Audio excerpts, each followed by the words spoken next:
This is the Twilight Whispers Club.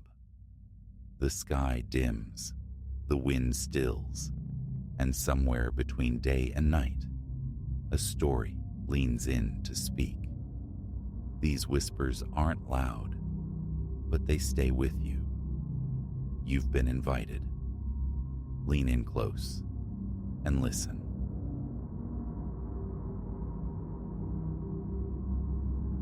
There's a covenant you make with the highway when you pilot 18 wheels across the continent, a pact with solitude. You accept the loneliness, find a rhythm in it. Or so I believed before that particular night sliced through the monotony of I-80, deep in Nebraska's sprawling emptiness. Now I comprehend solitude differently. There's the quiet hum of the road, and then there's the profound, shivering isolation I tasted in the heart of that darkness. 23 years I've wrestled these behemoths, ever since trading textbooks for tonnage, following the diesel-scented path my father laid.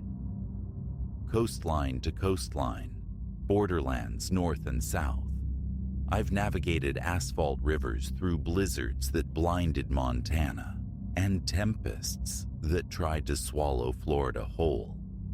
Nothing, not ice nor hurricane, ever unsettled me like the apparition in my glass eye, the phantom that made me doubt the very architecture of my mind. It was late October, the witching hours deepening towards 2 a.m. My payload, automotive guts, Chicago bound for Salt Lake City. The deadline loomed, noon the following day, a relentless clock ticking against the miles.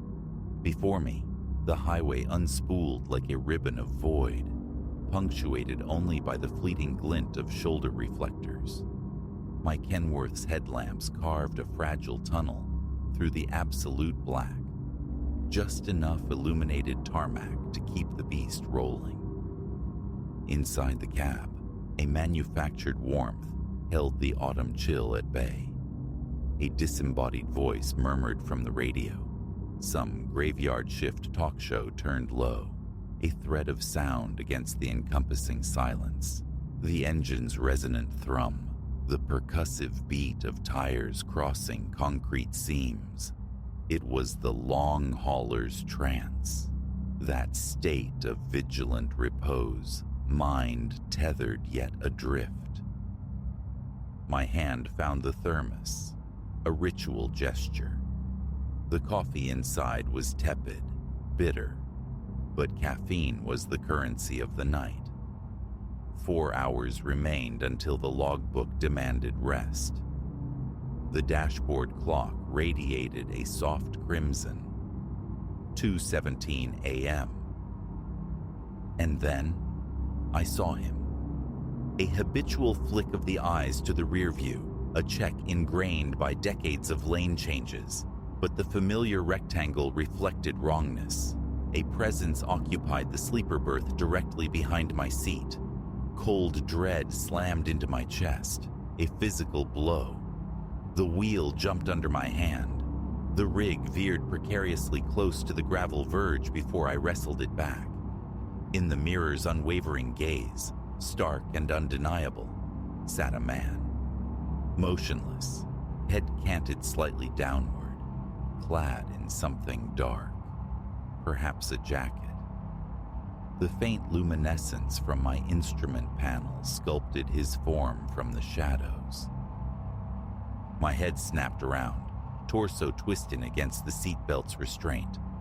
The sleeper was vacant, utterly. My bedroll lay coiled on the bunk. A couple of shirts swayed gently from their hooks. But no man, no dark coat, nothing. A tremor began in my hands, spreading up my arms to grip the wheel. Perspiration bloomed on my forehead, defying the cool draft from the vents. Breathe. Look back at the road. Keep the wheels straight. Count to 10, Silas. I commanded the frantic pulse in my ears.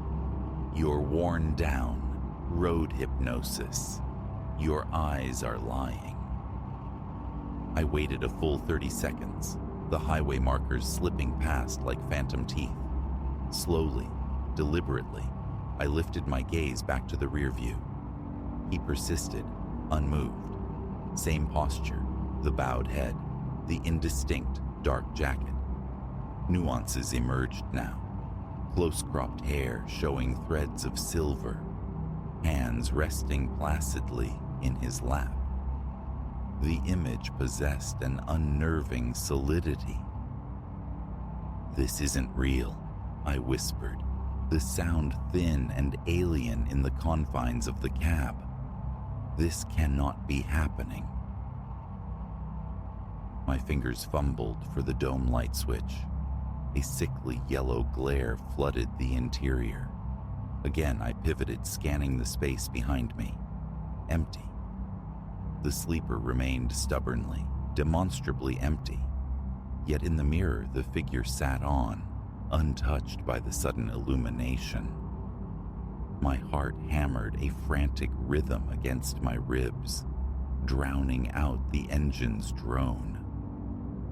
Gravel chattered violently beneath the tires as I steered the massive rig onto the shoulder, bringing it to a shuddering halt. The engine settled into a rough, uneven idle. Park. My trembling fingers struggled with the gear shift. Unbuckling, I rose and stepped back into the sleeper area. Nothing. Void. I ran my hand over the bunk where the mirrored figure seemed to rest. The fabric of the sleeping bag was cool, undisturbed. I searched every nook, shifted bags, peered into shadows. Absolutely empty.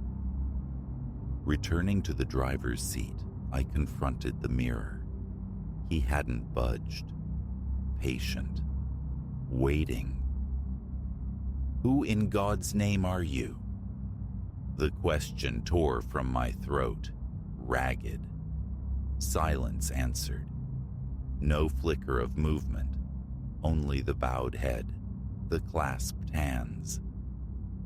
I pressed my palm flat against the glass, obscuring the impossible image, counted to 20, heart pounding a frantic cadence, removed my hand. He endured. Logic clawed its way through the panic, seeking purchase. A flaw in the glass, a bizarre reflection, some trick of light and angle. I tilted the mirror this way and that. The figure remained steadfast, locked in its position relative to the cab's interior, regardless of the mirror's orientation. My phone displayed only dead air. No bars, no lifeline out here, in Nebraska's vast, indifferent middle. And who would I call? What words could possibly convey this? "Dispatch, I've got a Spectre in my rear view, but he's camera shy." 15 minutes crawled by, the engine grumbling impatiently. Drive? How could I drive with that silent passenger perpetually observing me from a dimension only the mirror could access? Abandon the truck? Unthinkable. Deadlines pressed, cargo awaited. With a shaking hand, I reached up and wrenched the mirror violently upward, angling it toward the cab ceiling, rendering it useless. Taking a deep, unsteady breath, I engaged the gears and eased the Kenworth back onto the interstate. For the next 20 minutes, I navigated solely by the side mirrors, their smaller rectangles offering fragmented glimpses of the world behind.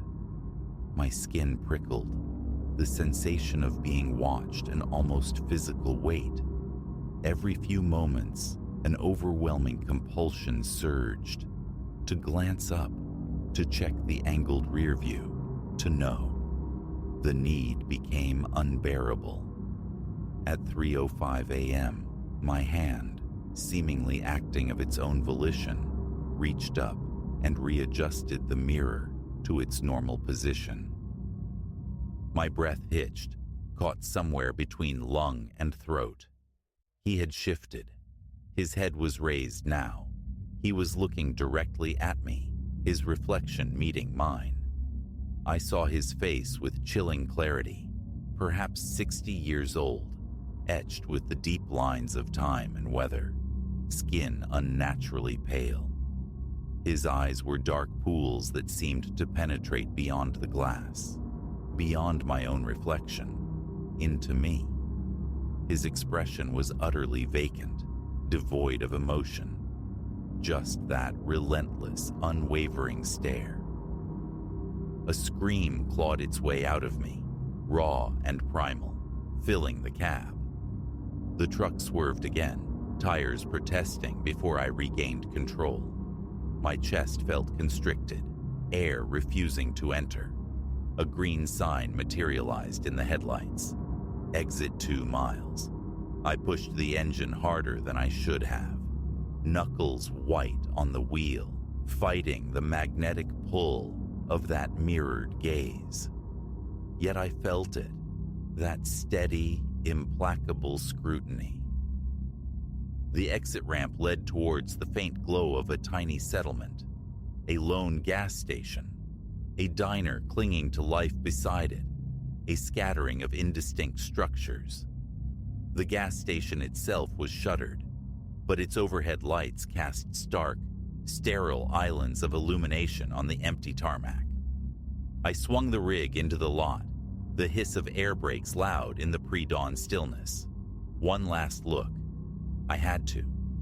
The mirror showed him still staring, but now his lips were moving, soundlessly, forming words I couldn't decipher. A silent monologue in the reflective glass. That shattered the last vestiges of my composure. Keys, phone, wallet. I snatched them, fumbled the door latch, and practically tumbled from the cab, desperate for distance. The cold air struck like a physical blow. I slammed the door shut and retreated, backpedaling away from the truck, gasping, my breath pluming white under the fluorescent glare. For minutes, I simply stood there, heart hammering, staring at my rig. From the outside, it appeared perfectly ordinary, inert, silent under the lights. No hint of the uncanny within. Across the asphalt expanse, the diner's neon promised open 24 hours, a buzzing beacon of normalcy. I stumbled towards it, legs unsteady, craving light, human presence, the mundane. A bell above the door chimed thinly as I entered. The interior was nearly deserted. A woman polishing the counter, an old-timer hunched over coffee in a booth. Both pairs of eyes turned towards me. "You all right there, hun?" the waitress inquired, her voice raspy but kind. "Look like you've seen a ghost." I collapsed onto a stool at the counter. "Coffee, please. Make it strong enough to stand a spoon in." She poured, the dark liquid steaming in the thick mug she placed before me. My hands trembled so violently, I needed both to lift the cup to my lips. "Rough stretch of road?" she probed gently. A choked laugh escaped me, brittle and hollow. "You might say that. Care to unload?" I looked at her, 50-ish maybe, a lived-in face beneath sensible hair, a name tag reading Alma. How could I articulate the impossible? How to describe the phantasm in my mirror? "Just road fatigue," I mumbled, eyes playing tricks. Alma nodded, a flicker of understanding, or perhaps just professional sympathy, in her eyes. She moved off to tend to the old man's cup. For more than an hour, I remained perched there, draining mug after mug of scalding coffee, trying to rationalize. to shrink the experience down to a hallucination born of exhaustion and isolation. But the core of me knew better. What I had witnessed felt as tangible as the chipped formica beneath my elbows, as real as the bitter coffee scalding my throat. The eastern horizon was softening from impenetrable black to a bruised indigo when I finally settled the bill and walked back towards my truck. True dawn was still an hour off, but the quality of light was shifting, lending solidity to the world. Hesitantly, I approached the driver's side. Peering through the window, I saw only the familiar, empty interior. Taking a fortifying breath, I hauled myself up into the cab. I checked the mirror immediately. It reflected only the mundane reality of the sleeper berth. Bedroll, hanging clothes, nothing more. I adjusted it, scanned every angle. Empty. A wave of relief washed over me, so potent it felt like weakness, quickly followed by a chilling countercurrent of doubt. Had I conjured the entire episode? Was the solitary road finally fracturing my sanity? I fired the engine, the familiar diesel roar a comforting sound, and guided the rig back onto the awakening interstate as the first sliver of sun breached the horizon. The morning unfolded crisp and clear, a pristine autumn day. I drove westward, pushing to reclaim lost time, my eyes darting compulsively to the rear view every few seconds. Nothing. By noon, the auto parts were delivered in Salt Lake City. By evening, I was loaded again, pointed east. The rhythm of the road reasserted itself. Days bled into weeks. I nearly succeeded in burying the memory, classifying it as a stress-induced anomaly, a phantom conjured by too many hours staring into the hypnotic dark. Nearly. But sometimes, even now, navigating those long, solitary night highways, a flicker of movement in the periphery of the mirror, a fleeting shadow where none should be, sends a jolt of ice through my veins. I remember the pale, lined face staring back, the silent movement of lips shaping words I couldn't grasp. The thought of selling the rig, finding ground-bound work, has crossed my mind more than once. But this life, this rhythm, it's etched into me. So, I continue to drive. I continue to watch that mirror. And I continue to wonder if he will return and what message those silent lips were trying to convey. Some drivers lament the loneliness of the road. They haven't truly tasted it. They don't know the chilling companionship of something visible yet intangible, unheard, incomprehensible.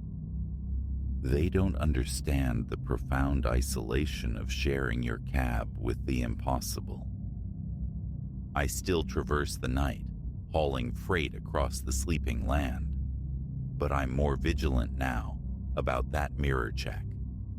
And occasionally, when the darkness presses in with unusual weight and the miles stretch out particularly barren, I'll angle the rear view towards the ceiling, crank the radio volume high, and force myself to believe I'm the sole occupant of the cab, even though somewhere deep inside, I suspect I may never feel truly alone in my truck again.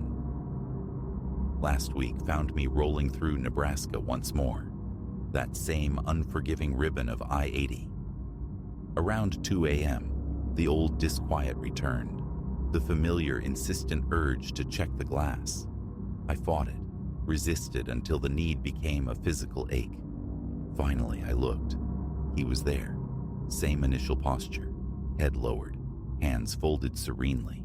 But this time, as his head lifted, As those dark, intense eyes met mine across the reflective divide, his lips moved again, and this time the silent word resonated, clear as a bell in my mind.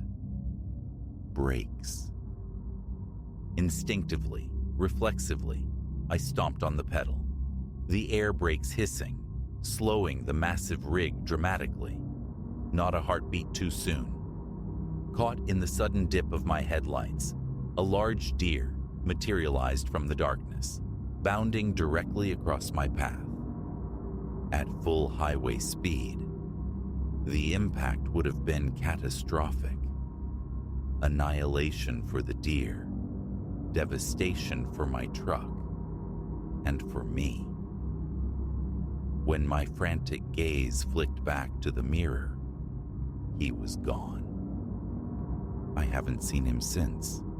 The questions remain, orbiting my thoughts like satellites. Why that first appearance? What unspoken danger was he trying to signal then? What other warnings might have been lost in his silent communication? Answers elude me, likely always will. All I possess is the certainty that sometimes the images swimming in mirrors are not mere reflections. Sometimes they are missives from the void, and sometimes, just sometimes, wisdom lies in heeding the passengers collected in the dead of night, even those visible only within that small silvered rectangle above the dash. The road feels different now, charged. Every mile holds the latent possibility of his return. Every glance in the mirror is weighted with potential significance. Am I afraid? Yes, deeply. But threaded through the fear is a strange, unsettling gratitude. That silent figure in my mirror saved my life. So, I drive on. I watch. I wonder. Because out here, on the long dark ribbon of the highway, you learn the truth. You are never truly alone, especially when you think you are.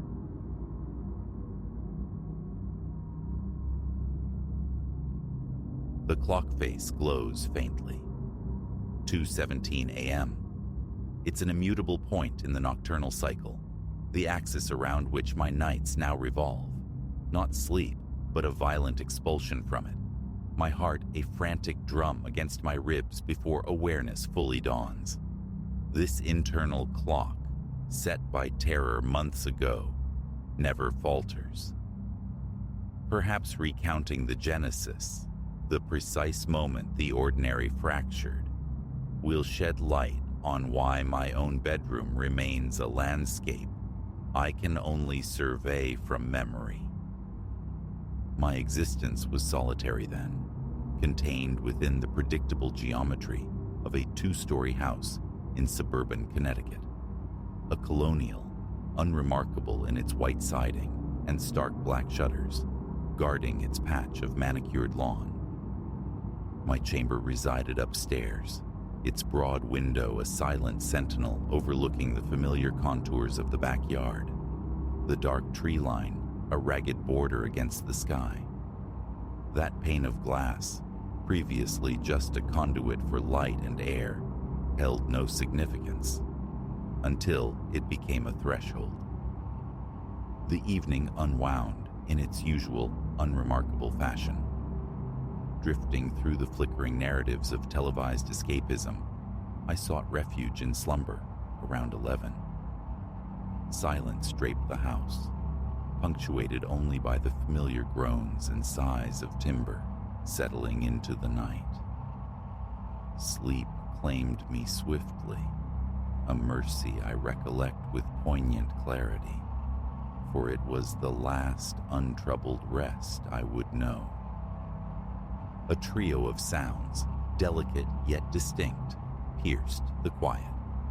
Tap, tap, tap. Like knuckles rapping softly, tentatively against glass, my eyelids flew open to impenetrable darkness. Seconds stretched, taut with disbelief, my mind scrambling for a rational source. A dream's echo. Then, Again. Tap, tap, tap. A knot tightened in my throat. The origin was unmistakable. My window. My second-floor window. Slowly, deliberately, I pivoted my head on the pillow, a tightness constricting my chest. The sodium glare of a distant street lamp bled through the pane, casting weak amber patterns, yet revealing no silhouette, no presence disrupting the void outside. Tap, tap, tap. My fingers clenched the duvet, the fabric a flimsy shield. The sound wasn't imagined. It possessed a chilling actuality. But the second floor, no ledge, no balcony. A ladder, perhaps. Surely the scrape and clatter of its placement would have torn through the night's stillness.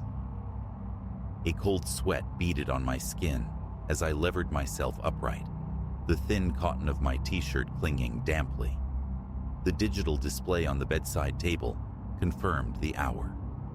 2:17 a.m.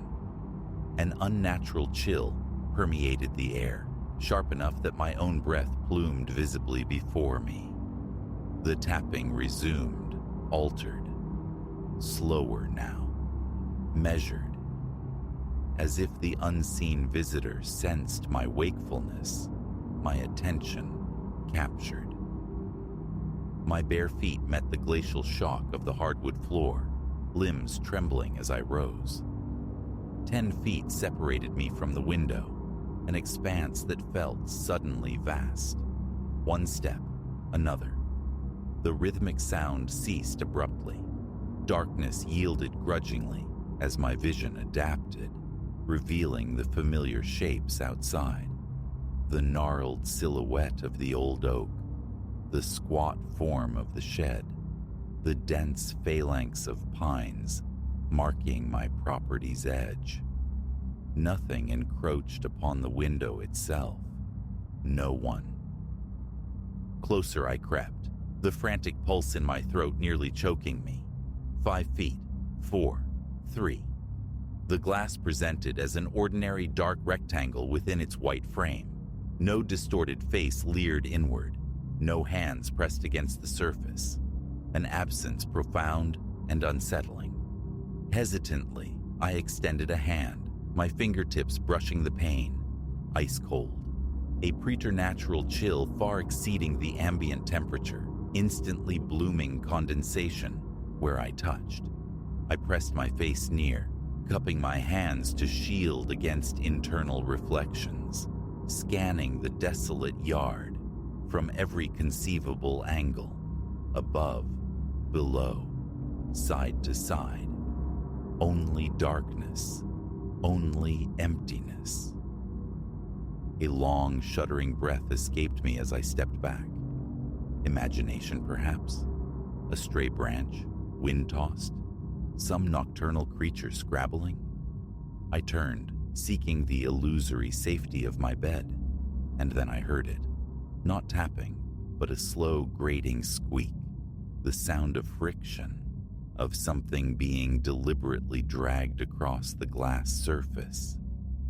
I whirled back. The window remained stubbornly vacant. Sleep became an impossibility. I sat rigid in bed, eyes fixed on that dark pane, until the first hesitant gray tendrils of dawn infiltrated the room. As light gradually asserted itself, reclaiming the space from shadow, a measure of rationality returned.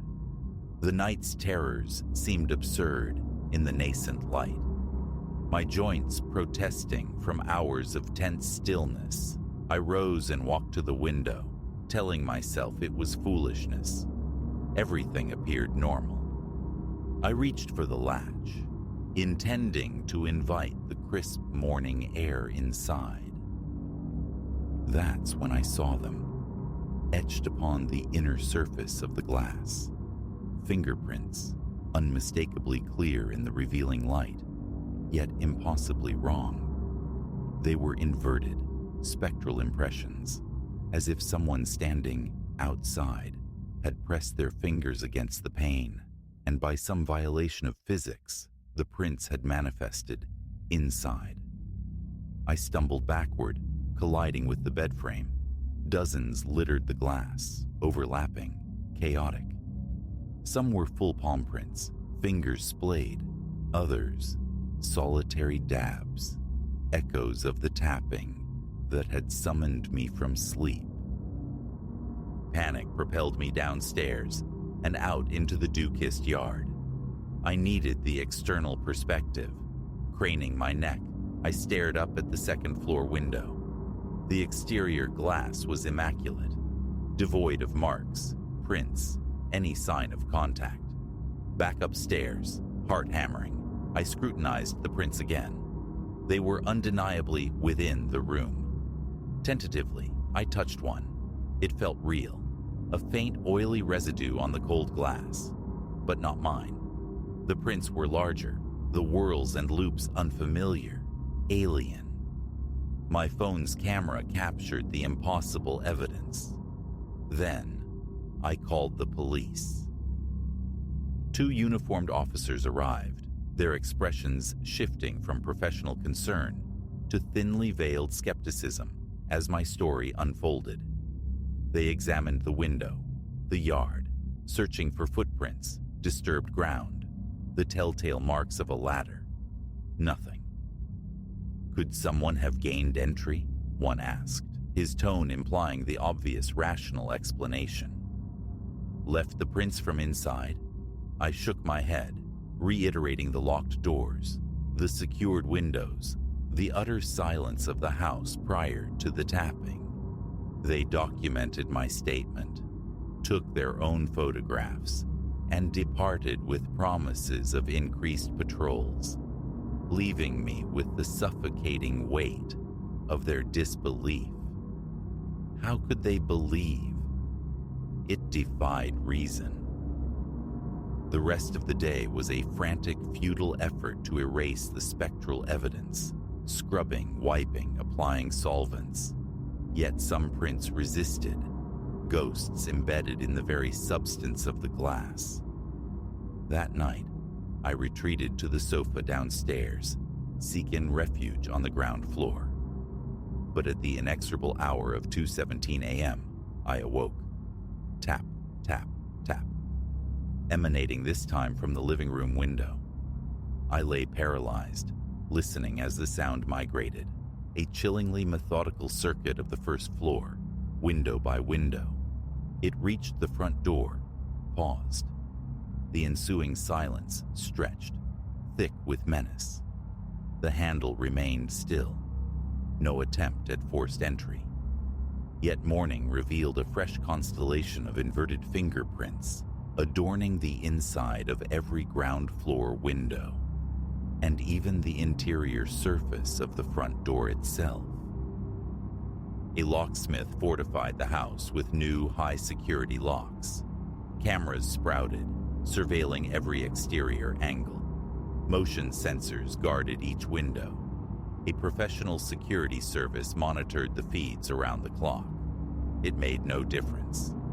Each night, precisely at 2:17 a.m., the tapping commenced, sometimes at the windows, sometimes the doors. The cameras recorded only stillness. The sensors remained silent. But every dawn brought new fingerprints, appearing impossibly on the inside.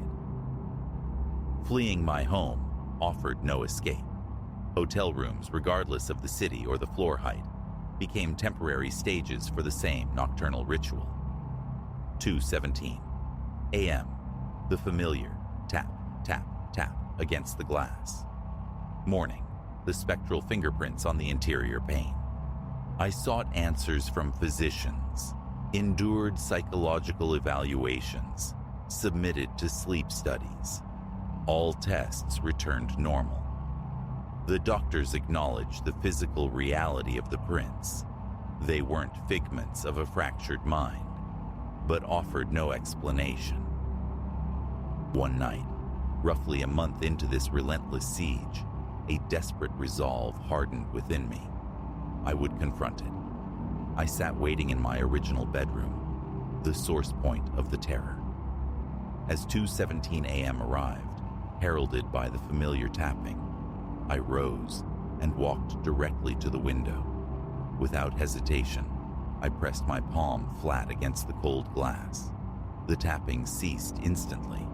An impossible cold radiated from the point of contact, so intense it burned. I tried to recoil, but my hand was fixed, held fast. A reciprocal pressure met mine from the other side.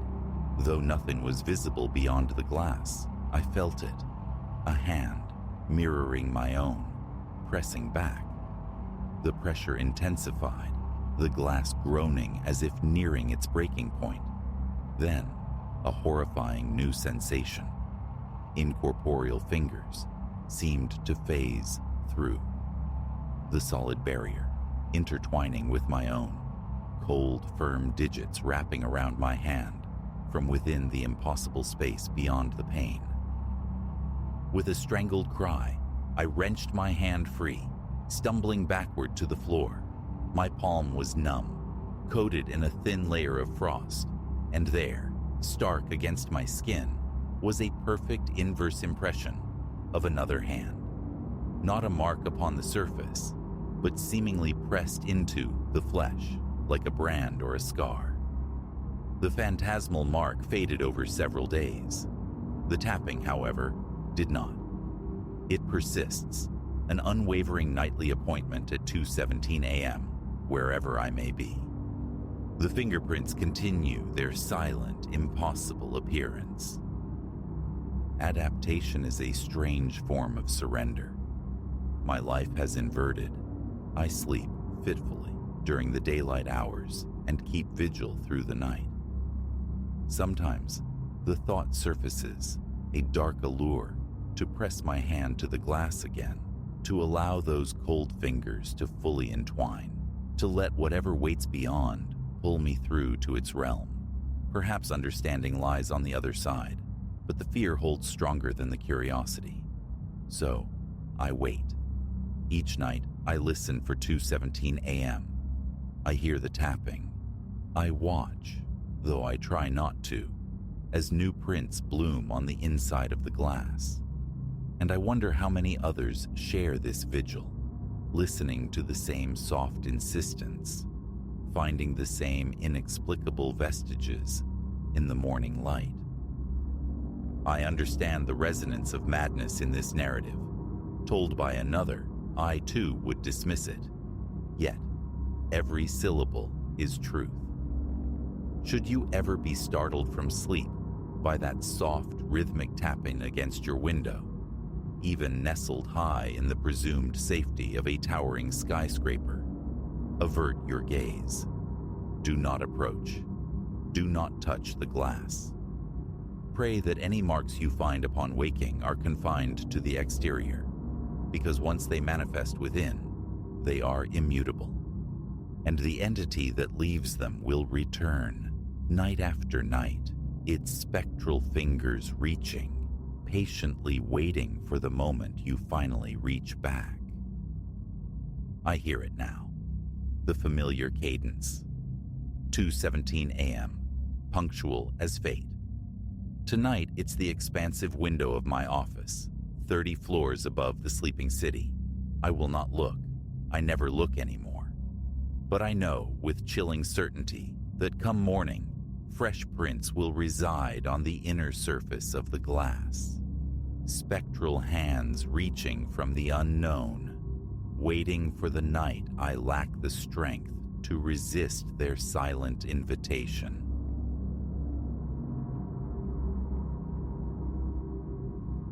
The moment my own echo fractured, separating into a rhythm not mine, I knew. This midnight passage through the sleeping city was twisting into something dreadful. But the point of return had already dissolved behind me. I am a creature of the night, most alive when the city exhales its daytime clamor and settles into a low, resonant hum. My runs began under this cloak of quiet, drawn by the cool air and deserted asphalt. This night commenced like any other, or so the illusion held. Shoes laced, music sealing my ears, I stepped into the crisp autumn breath beneath a swollen moon. Its light bled across the pavement, stretching shadows into skeletal fingers, bathing everything in a strange, ethereal luminescence. My usual trajectory pulled me toward the park. Streetlights above pulsed erratically, brief strobes that painted fleeting, distorted images on the periphery of my vision. A familiar dance of light and shadow, one I'd long since learned to ignore, focusing instead on the metronome of my breathing, the steady percussion of my feet. Only upon entering the park did the texture of the night change. Usually, this expanse was a vacuum at such an hour, populated sparsely by slumbering figures on benches or the phantom passage of a late dog walker. Tonight felt charged. The air itself seemed thick, vibrating with an energy I couldn't name. I dismissed it, a tremor of nerves before the upcoming marathon, surely. My focus had been frayed for days. I lengthened my stride, breath pluming rhythmically as I curved around the park's grand central fountain. And then I heard it. Footfalls, fractionally out of sync with my own. A quick glance back revealed nothing but the moon-drenched path, empty, steeped in shadow. Frowning, I eased my pace. The pursuing steps slowed in perfect mimicry. My heart, already thrumming from exertion, hammered against my ribs. Paranoia, I insisted, an echo ricocheting strangely, my own mind conjuring phantoms. Yet rounding the next shadowed bend, the sound amplified, grew undeniably distinct. Abruptly, I stopped, spinning to face my follower. Nothing. The path stretched vacant and silent behind me. Only my own ragged breaths disturbed the stillness, accompanied by the city's distant, drowsy murmur. Hello? The word felt small, swallowed by the park's immense quiet. No answer came. I stood frozen, straining my senses for any hint of movement. Leaves rustled in a soft breeze. A dog barked far away. Silence reigned. Shaking my head, a disquiet I couldn't quell settling deep, I turned to resume my run. The instant my feet moved, the footsteps returned. Faster now, urgent, closing the distance. Panic seized me, a cold fist clenching in my chest. I broke into a sprint, shoes pounding the path, racing for the park's exit. Behind me, the unseen pursuit quickened, matching my desperate pace, the sound swelling with every stride. I risked another look over my shoulder. Bile rose in my throat. There, hovering at the edge of sight, a dark form flowed through the shadows. Too distant for detail, yet its effortless mirroring of my speed was terrifyingly clear. Harder I ran, lungs searing, legs burning with protest, escape the park, reach the illuminated streets. That was the only thought. But the footsteps clung relentlessly, never falling back, never quite overtaking. As the park gates loomed closer, a sharp stitch pierced my side, forcing a falter. The steps drew nearer. I could hear breathing now, heavy and labored, yet distinctly not my own, rasping just behind me. I burst through the gates onto the sidewalk, almost colliding with a startled couple walking a small dog. A breathless apology tumbled out as I surged past, not daring to pause, not daring to look back. Hey, you all right? The man's voice trailed after me, but I was already vanishing down the block. Directionless, I fled, weaving through the labyrinthine city streets, desperate to shake my pursuer. Yet, the phantom steps persisted. Sometimes they would recede slightly, offering a fleeting illusion of escape, only to suddenly sound terrifyingly close again, right at my heels. My thoughts raced alongside my pounding feet. Who was this? What could they possibly want? I hadn't noticed anyone watching when I left my apartment. Had they waited, lurking within the park's deceptive tranquility? The notion sent a fresh wave of ice through my veins. I darted down a narrow alleyway, a shortcut I hoped would lead to the next avenue. A grave miscalculation. The passage was deeper, darker than anticipated, towering brick walls, swallowing the meager moonlight. Halfway through, my foot caught something. A discarded crate, a heap of refuse I couldn't tell, and I pitched forward. The impact with the rough ground stole my breath, scraping skin from palms and knees. For a stunned moment, I lay there, winded. Then I heard it. The footsteps, slow now, deliberate, entering the alley's mouth. Scrambling upright, ignoring the stinging pain, I turned to flee, only to face the chilling finality of a dead end. A high chain-link fence barred the way. The footsteps advanced. I spun, pressing my back against the cold metal mesh. "Who's there?" I yelled, forcing a bravado I didn't feel. "Leave me alone. I've called the police." Silence answered. Only the steady tread, drawing louder, closer. My eyes darted wildly, searching for any makeshift weapon. Amidst the debris, a fractured length of pipe gleamed dully. I snatched it, brandishing it awkwardly before me. "Stay back," my voice trembled. "I mean it." The footsteps ceased. A taut silence stretched. Then slowly, a figure materialized from the dense shadows, pooling at the alley's entrance. My grip tightened on the pipe as it approached. The dimness obscured its features, rendering it a tall, menacing silhouette. It stopped mere feet away, close enough for me to hear its respiration. Slow, even, utterly unhurried, as if the preceding chase had been nothing at all. "What do you want?" I whispered, the question ragged. The figure inclined its head, a gesture almost inquisitive. Then, unbelievably, it spoke, the voice unnervingly familiar. "I want you to awaken, Alara." I blinked, adrift in confusion. "What?" "Awaken," it repeated. "You are dreaming this terror."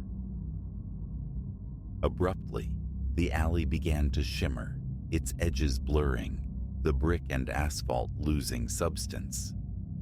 The figure before me wavered, shrinking, its threatening aura dissipating. A hand settled on my shoulder, shaking gently. "Ilara, darling, wake up. It's a bad dream." My eyes flew open with a gasp. I bolted upright in bed. Liam sat beside me, his expression clouded with concern. "Are you okay?" he asked, his hand rubbing soothing circles on my back. "You were thrashing, crying out." Disoriented, I scanned the room, our bedroom. Soft morning light filtered through the curtains.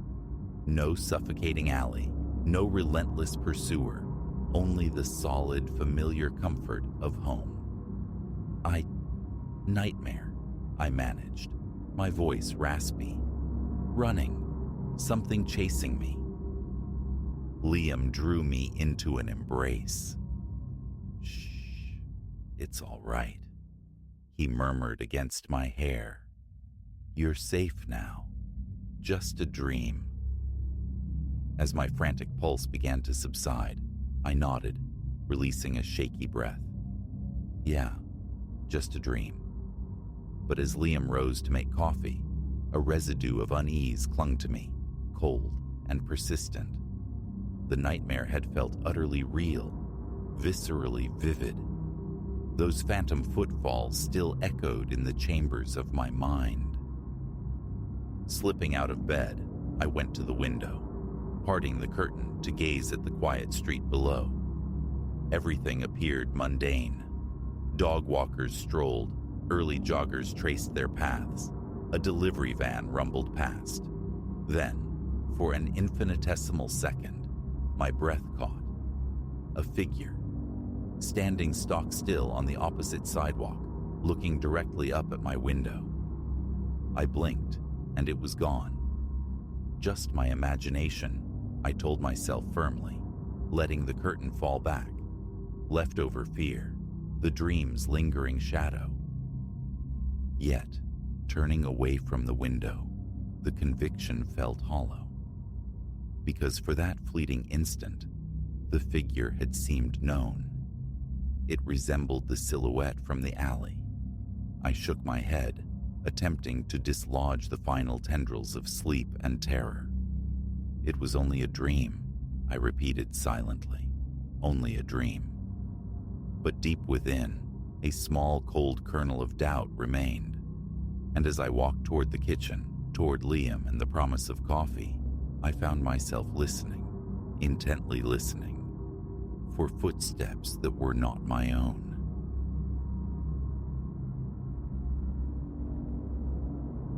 The final turn of the screwdriver bit into the aged metal, seating the antique lock against the door frame's scarred wood. I drew the heavy door inward, its weight unfamiliar. A push, a solid thud. The handle felt cold beneath my palm. I tested it, once, then again. Secure. From the inside, the ornate iron key slid into the mechanism, turning with a satisfyingly smooth clack. Tugged the handle. Nothing. The door held fast. A frown tightened my brow. I tried again, pulling harder. Immovable. Reversing the key's turn should have retracted the bolt. It didn't. A stronger pull yielded only silence and resistance. The door was sealed. As my fingers fumbled with the key once more, a sound slipped through the thick wood, a low, dry chuckle, faint, yet undeniably present. Every hair on my arms prickled upright. I froze, the key still clutched tight. There was no one out there. Impossible. Leaning in, pressing my ear to the cool surface, I listened intently. A delicate scritch followed, the sound of fingernails perhaps dragged lazily across the exterior panel. My heart hammered against my ribs. I stood there, captive to the sound, before trying the key again. The lock remained stubbornly, irrevocably shut. Solitude is my usual companion here. This house, my house. The lock was a whim, a discovery from the garage's dusty depths, a relic meant to lend character, maybe even fortitude, to my entryway. Now, it held me prisoner within my own living room. Again, I braced my shoulder against the solid wood, rattling the handle. Futile. I jiggled the key, withdrew it, reinserted it, twisted. Useless. Each turn, each metallic scrape within the lock was answered by that muffled amusement from beyond the threshold. Not loud, but chillingly distinct. A constriction seized my chest. My gaze swept the familiar space. The worn sofa, the flickering television screen reflecting the dim light, the coffee table cluttered with magazines, a solitary lamp casting long shadows from the corner, the small cabinet hugging the wall. All ordinary. terribly ordinary. Drawing closer to the impassive wood, I kept my voice low, a strained whisper. "Hello?" Silence answered, thick and watchful. Then, that desiccated scratching resumed, slower this time, deliberate, like something sharp, patiently scoring the door. The peephole, removed earlier for the lock installation, offered no view. Just solid timber stood between me and the unknown. "Who's there?" I tried, aiming for steadiness I didn't feel. No reply, only the faintest vibration beneath my flattened palm. A rhythmic, gentle tapping from the other side. My throat felt like sandpaper. I retreated, forcing myself to think. Escape routes, the window overlooking the street, locked as always. I fumbled with the latch, then shoved, stuck fast. The old frame often swelled damply, demanding brute force. Tonight, even leaning my full weight into it, achieved nothing. It wouldn't yield. The other window near the television offered the same stubborn resistance. Never had they been this difficult. A profound wrongness permeated the air, clammy and inexplicable. My hands trembled. The back door, tucked away in the kitchen. I twisted the knob, pulled, jammed. The deadbolt refused to turn, frozen solid in its housing. Back I went to the front door, the heavy iron key cool in my grip. I inserted it, turning with deliberate slowness. A faint groan from the hinges as I pulled. The laughter outside returned, a soft, close-mouthed sound, thick with mirth at my struggles. Ignore it. Focus. The lock, antique, yes, but sturdy iron, installed meticulously. It shouldn't fail from the inside. Kneeling, I scrutinized the mechanism. Keyhole, bolt, strike plate. Everything appeared correct, aligned. I pushed the door again, expecting some give, however slight. None. Sweat slicked my palms. I wiped them absently on my trousers. A cage, built by my own hands. But why? Kicking it seemed futile, the wood dense and unyielding. Besides, the thought of bursting out to face whatever waited. No. Shouting felt equally unwise, a betrayal of fear. Better to listen. Ear pressed tight once more. A susurrus now, faint whispers braiding themselves into the silence. Indecipherable words, a low, continuous muttering. I swallowed, the sound catching in my dry throat. Did I hear my name? Impossible to be certain. Leaning closer still, forehead touching the wood, the whispering intensified fractionally. Yet the words remained elusive, veiled. It seemed instructive. Something about the room itself. Fragments surfaced. Within the room. Secrets. Hidden. Look. A shiver traced my spine. I pulled back. The living room. My eyes scanned the space again, searching for the unfamiliar within the familiar. The old cabinet in the corner drew my gaze. Decades old, inherited. Inside, neglected tools, forgotten papers, and a small wooden box. A hand-me-down from my grandfather. Its contents. Old letters, he'd said. Never investigated. Until now. Now, with that insidious voice murmuring of secrets, the unopened box felt suddenly significant, magnetic. My breath came short. Stay calm. Move. The cabinet door protested with a low creak. Dust motes danced in the lamplight. Inside, the expected detritus, a stray screwdriver, brittle receipts, a folded rag, and there, the wooden box. Roughly the size of a small book, its edges softened with age. It felt surprisingly dense in my hand. Glancing from the box to the door, the key still mocking me from the lock, I felt absurd. Yet, the laughter, the whispers. I flipped the simple latch. The lid swung open noiselessly. A few faded photographs lay atop a small envelope. The photos depicted this very room, years prior, arranged differently. One showed the cabinet, and beside it, nestled near the floorboards, the small safe I'd almost forgotten. Removed long ago, its existence buried in memory. The envelope, sealed and smelling faintly of dust and time, yielded to my tearing fingers. Inside, a single folded sheet, neat spidery script, conveyed a short message. Do not forget what you left behind. The door will not open until you face it. My pulse leaped. Face what? The note resonated with the whispers. How could it know? What had I left behind? The safe. I'd taken it out, yes, but not discarded it. Stashed it in the attic. Could that be it? The contents? I set the note down, the paper trembling slightly in my grasp. Back to the door. One more try with the key.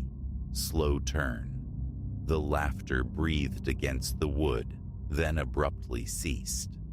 A voice, hushed but clear, commanded, "Find what you hid." Panic tightened its icy grip. The attic, accessed through the hallway ceiling hatch.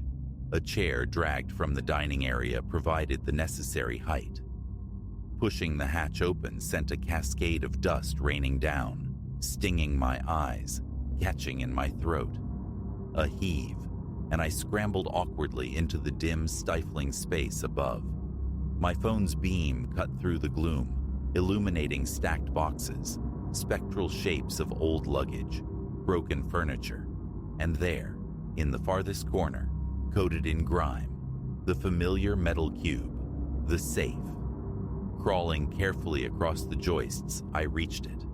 Combination lock. The number surfaced from memory. My old apartment designation.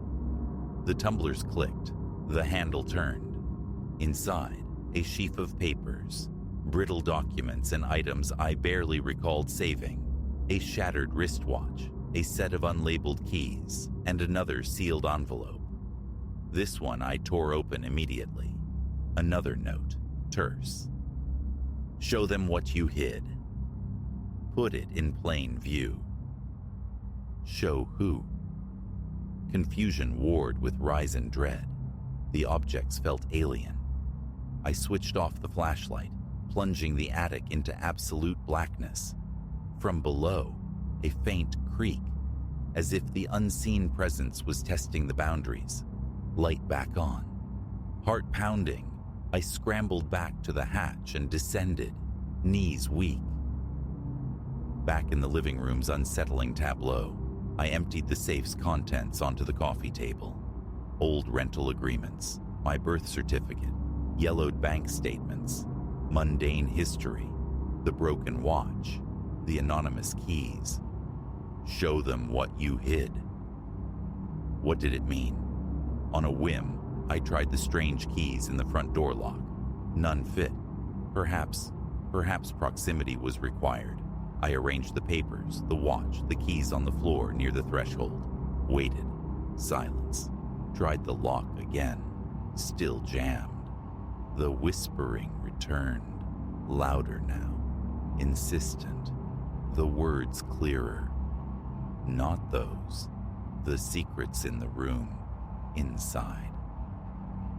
I stumbled back, eyes darting around the suddenly hostile space.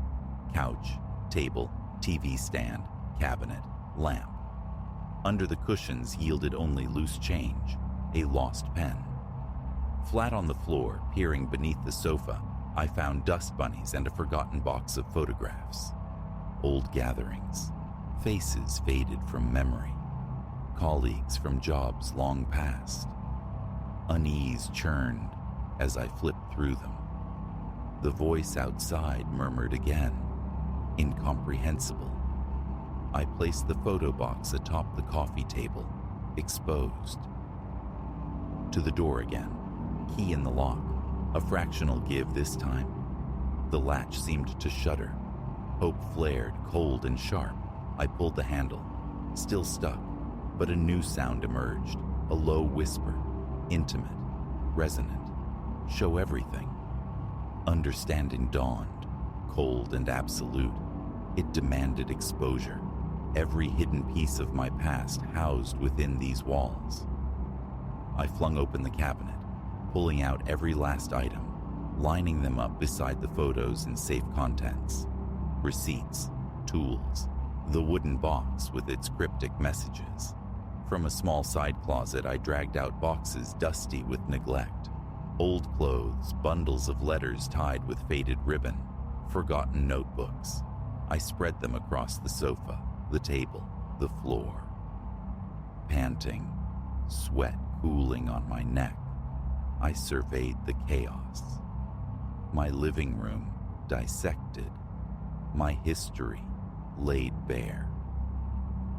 Ear pressed to the wood one last time. The whispering had subsided to a low hum, almost content. I tried the key. The mechanism turned more freely now, the bolt retracting further. The door shifted in its frame. That faint, satisfied sound breathed from the other side. Not laughter, something else. I tugged the handle. The door yielded slightly but wouldn't open fully. The safe's contents still on the floor. I gathered the watch, the keys, the documents, placing them directly before the threshold, a foolish, desperate offering. Back to the lock. The key turned with startling ease, a decisive click. The door remained closed, yet felt lighter, as if the pressure holding it had lessened. Then, the voice, soft, final. Everything is out. You are free. My heart leaped. One more attempt. The door swung inward an inch. Through the gap, the hallway stretched, empty, silent under the dim overhead light. No lurking figure, no shadow. I pushed harder. The door opened halfway. Stunned, I stepped back. The hallway was utterly normal, utterly vacant. Peering left, then right, nothing. The oppressive presence, the whispers, the scratching, all vanished. I stood holding the door, gazing at the wreckage of my living room, the exposed strata of my life. Relief warred with a profound sense of violation. Stepping cautiously into the hallway, the air felt clean, ordinary. I turned back, examining the antique lock. From the inside, leaving my foot wedged in the opening, I tested the key. It worked perfectly now, the latch sliding smoothly, obediently. What had happened? The question hung unanswered. I didn't want the answer. Standing there, breathing deliberately, the adrenaline slowly receding. Calling someone felt impossible. Explaining this madness was beyond me. Back inside, amidst the clutter, the unease lingered, but the immediate terror had passed. I picked up the set of keys from the safe, walked to the back door, tried them. The second key slid in, turned. The deadbolt unlocked. I opened the door onto my familiar empty backyard, then secured it again. Returning to the front, the hallway remained deserted. I closed the front door, leaving it unlocked. Sank onto the sofa, surrounded by the ghosts of my past. Letters, photos, objects imbued with forgotten significance. My pulse slowed. The silence was profound, heavy. No laughter, no whispers, just stillness. Strange, yes. Violated, certainly, but no longer trapped. I could leave whenever I wished. That grotesque iron lock, however, would never guard my door again.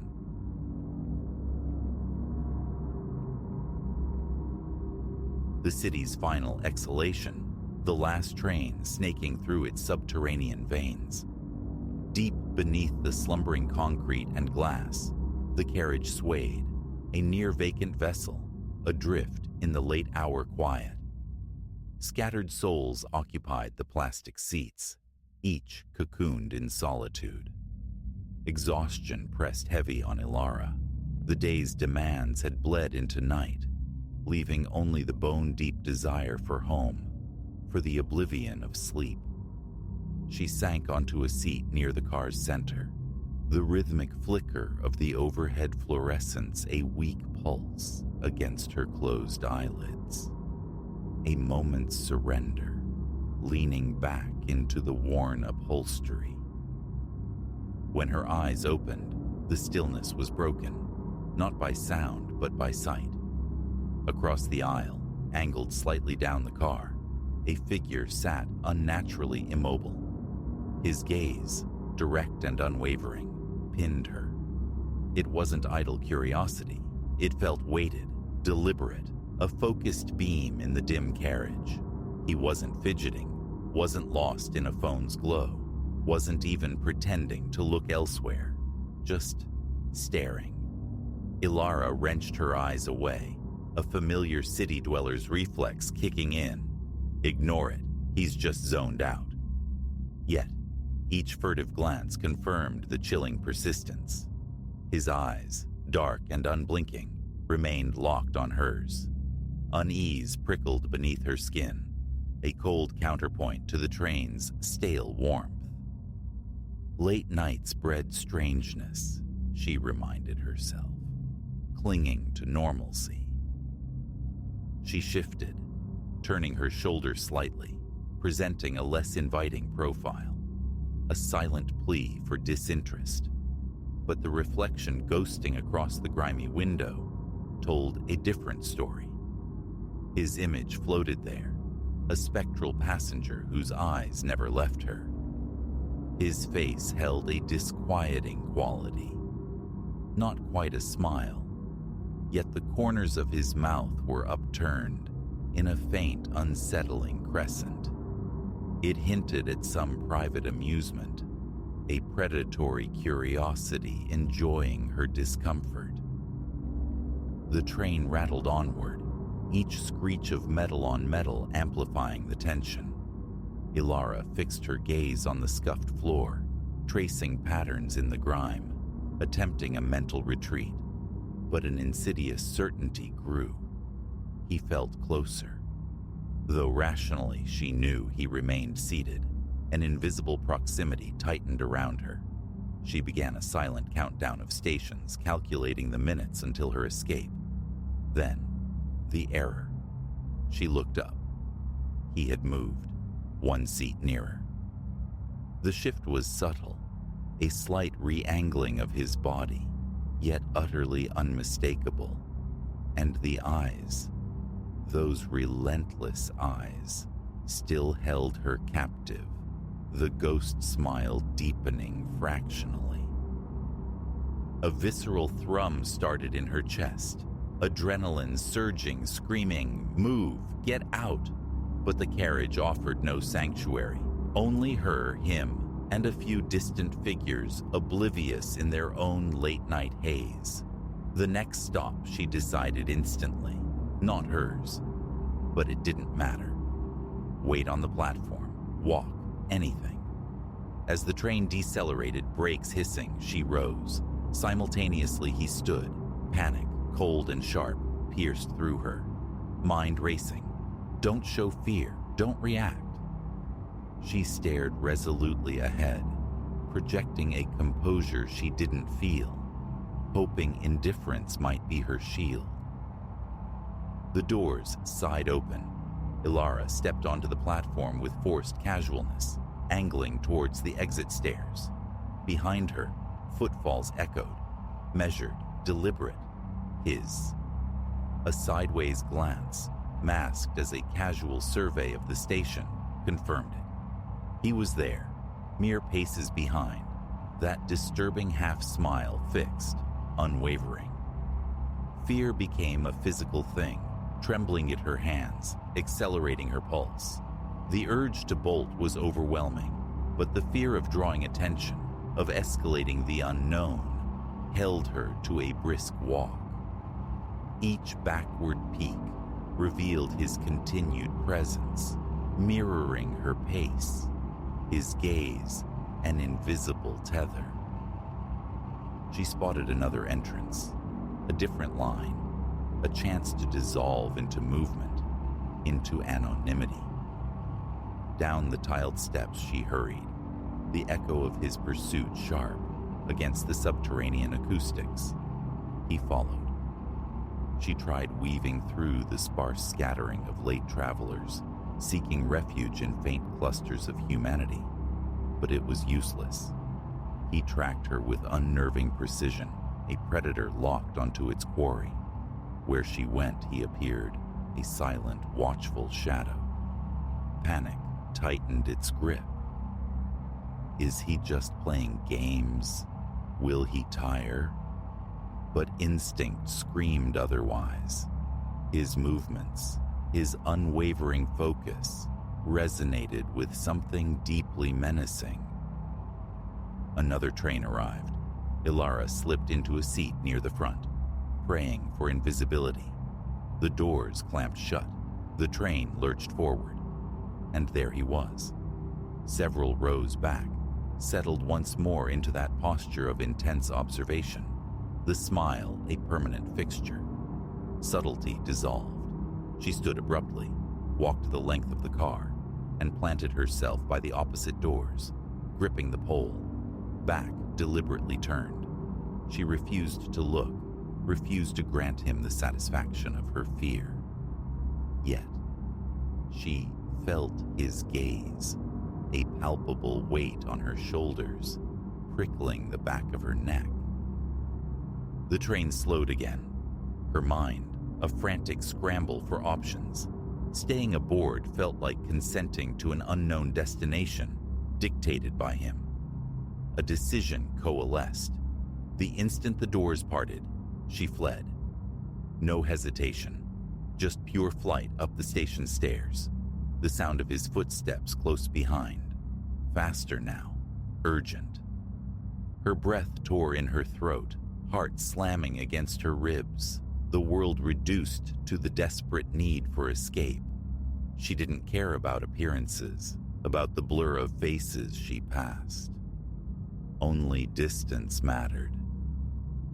Bursting onto the street, the cool night air a shock against her heated skin, she scanned wildly.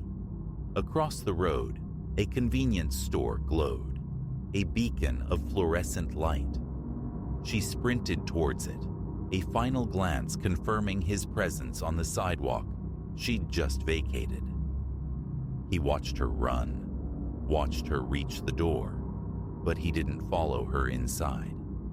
He simply stopped, standing under the sickly orange glow of a streetlight, that twisted smile etched onto his face, his eyes boring into hers even through the glass partition. The clerk glanced up as she stumbled in, breathless, panic likely stark on her features. She offered no explanation, feigning interest in the aisles, a desperate pantomime of normalcy. But her awareness was split, one eye constantly tracking the figure outside. He remained, a sentinel of dread, watching, waiting. Her heart refused to slow. Her hands trembled as she pretended to examine candy bars, the fluorescent lights humming overhead, amplifying the suffocating tension. Each time she risked looking, he was still there, immutable, his gaze relentless. Minutes stretched into an eternity. He didn't waver.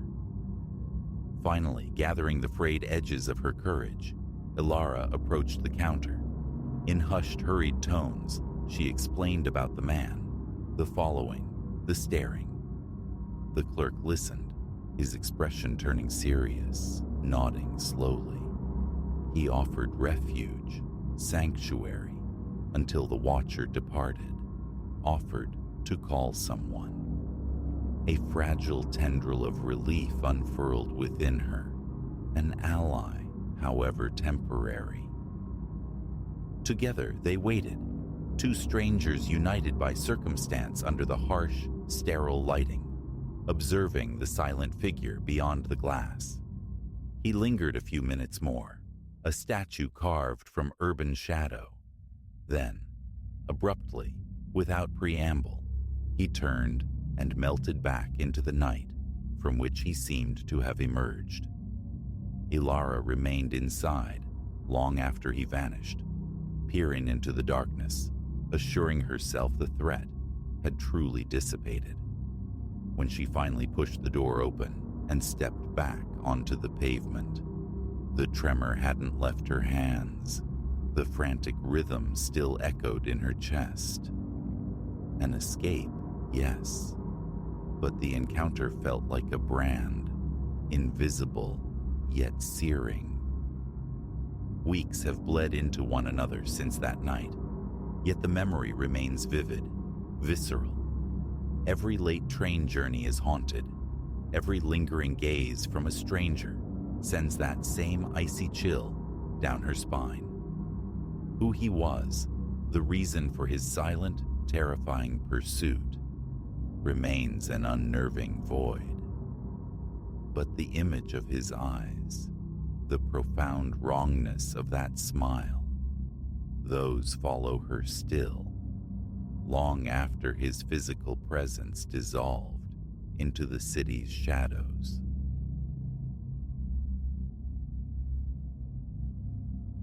That shriek, thin and sharp as shattered glass, pierced the sepulchral quiet of St. Dymphna's disused ward.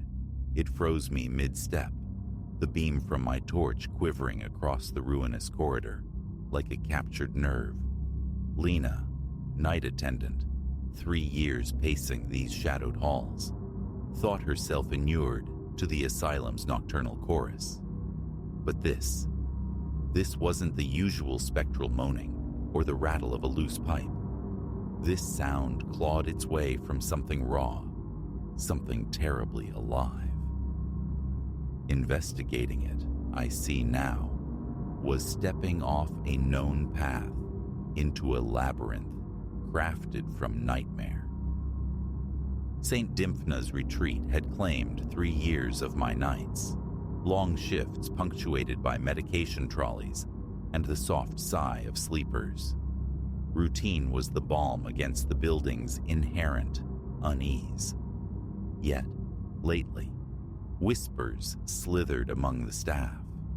Phantom movements glimpsed in the shuttered north wing, inexplicable silences where equipment should hum, sudden icy drafts from sealed rooms. Administration waved it away, old foundations settling, tired minds playing tricks. But standing there, pulse hammering a frantic rhythm against my ribs, the air thick with a sudden ancient dread, I knew this was no mere imagining. The cry came again, weaker now, a fading echo, yet undeniably human. It emanated from the north wing, condemned and boarded off months prior for renovations that never began. No soul belonged there. Protocol screamed for security, for backup, but a deeper, more insistent pull drew me forward. Morbid curiosity, perhaps, or a perilous sense of responsibility. Whatever its name, the impulse propelled me towards the heavy, forbidding door, sealing off that forgotten place. Groaning on rusted hinges, the barrier yielded to my push, exhaling a breath thick with dust motes and the cloying sweetness of decay. My torchlight sliced through the stagnant dark, illuminating spectral shapes beneath draped sheets. Abandoned gurneys, skeletal IV stands, wallpaper peeled like sunburnt skin. Hello? My voice, unnaturally loud, bounced back from the oppressive silence. Is anyone hurt? Only the vast, waiting emptiness replied. One tentative footfall, then another. Floorboards groaned their ancient protest beneath my weight, each creak amplifying my trespass. Deeper I ventured, the very atmosphere shifting, growing colder, a palpable chill, raisin goose flesh, despite the sealed windows.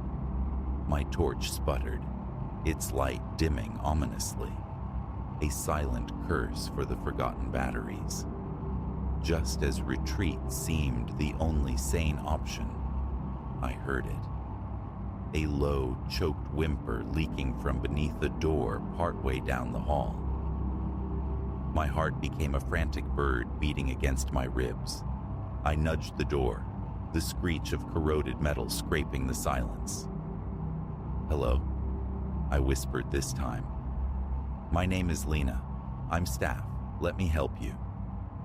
At first, the gloom yielded nothing to my failing light. Then, a flicker of motion in the far corner, a shape huddled low, vibrating with tremors against the stained wall. Slowly, hands raised in a placating gesture, I advanced. "It's all right," I murmured. "You're safe here. What's your name?" The figure lifted its head. A strangled gasp caught in my throat. A man, gaunt and ravaged, hair, a tangled greasy curtain, beard, wild and matted. His eyes, burning with a febrile intensity, darted frantically before locking onto mine. "Clara?" The name rasped out, a dry, unused sound. I stopped dead. Not my name, but the desperate hope coloring it sent ice spidering down my spine. "No, I'm not Clara," I managed, keeping my tone gentle. "I'm Lena, an attendant. Who are you? How did you get in here?" He shook his head, a violent, jerky motion. "No, you must be Clara. She promised you'd return." His gaze skittered away, probing the shadows. "Who promised?" I asked, my own mind racing, trying to fit this impossible piece into the hospital's mundane puzzle. How long had he languished here, unseen, unheard? "The doctor," he breathed, eyes wide with a terrified reverence. "She swore you'd come back if I just waited. You took so long, Clara. Why did you leave me?"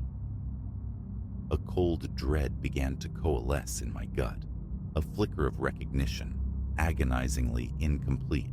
I sifted through memories, patient files, and then it struck me, the disappearance.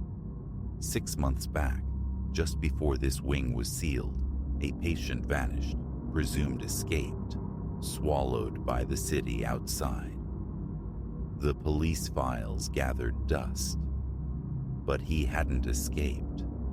He'd been entombed.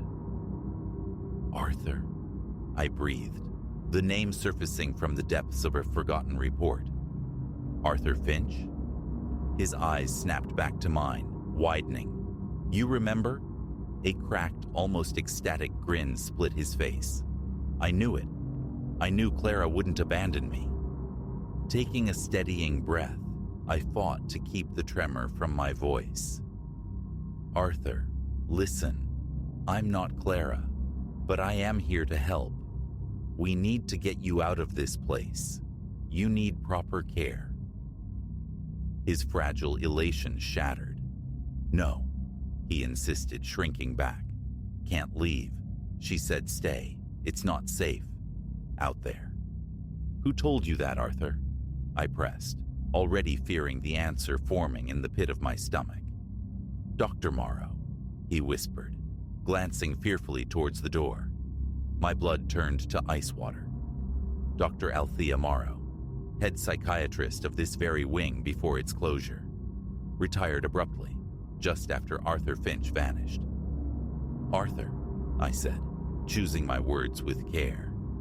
"Dr. Morrow doesn't work here anymore. She left months ago. Whatever she told you, it isn't safe for you here." Confusion warred with ingrained fear in his haunted eyes. "But she visits every night, brings food, tells me about outside, how bad it is." Nausea churned within me. Had Morrow truly kept him prisoner here? For what insane purpose? And how had it gone undetected for so long? I extended a hand. Arthur, please, come with me now. I promise. I'll make sure you're safe. He hesitated, then his own cold, trembling fingers finally closed around mine. I helped him rise, his body shockingly frail, beneath the grime. We'd barely reached the threshold when a voice, sharp and cold, sliced through the air behind us. Just where do you imagine you're taking my patient? I spun, heart leaping into my throat.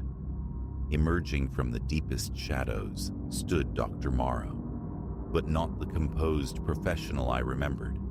Her silver hair was a wild halo, her eyes glittered with manic energy, and her lab coat, once immaculate, was stained and torn. Dr. Morrow. My voice was a thin thread. What is this? Why is Arthur still here? A laugh escaped her, high-pitched and utterly unhinged, raising the fine hairs on my arms. Oh, little nurse, you couldn't possibly comprehend. Arthur is receptive. He perceives the frequencies the rest of you ignore. He understands the truth of things. Arthur's grip tightened on my hand, his trembling intensifying. Fear or fervor, I couldn't discern. This is wrong, doctor, I stated, injecting a confidence I didn't feel. Whatever delusion you're indulging, it ends now. I'm taking him out. Morrow's expression hardened into something glacial. That, I'm afraid, is not an option, she said, her hand dipping into a deep pocket. The faint gleam of polished steel stopped my breath. A scalpel. Arthur belongs here, protected, she continued, her voice dropping to a soothing, hypnotic cadence.